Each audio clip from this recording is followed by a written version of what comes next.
नमस्ते. तर आज मी तुम्हाला झटपट अशी कांद्याची चटणी कशी बनवायची याची रेसिपी सांगणार आहे. याच्या आधी पण मी एक रेसिपी शेअर केली होती, पण त्याची पद्धत वेगळी होती आणि ही पद्धत वेगळी आहे. चला तर मग रेसिपी सुरू करूया. तर त्याच्यासाठी आपल्याला कांदे घ्यायचे आहेत. मी 4-5 कांदे घेतलेले आहेत. आपल्याला बारीक चिरून घ्यायचे आहेत.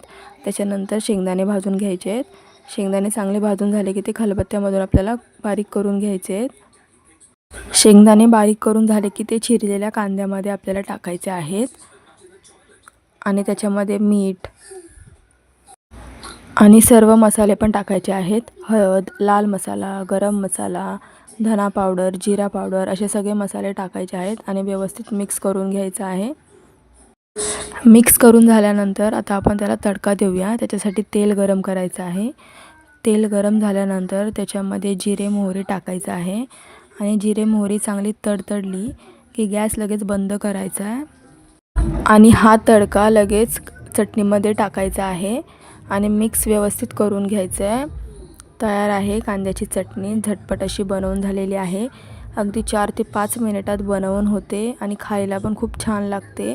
तुम्ही वरण भातासोबत किंवा खिचडी भातासोबत तोंडी लावण्यासाठी हे खाऊ शकता. खूप छान लागते. लाईक करा, शेअर करा आणि चॅनलला सबस्क्राईब करा.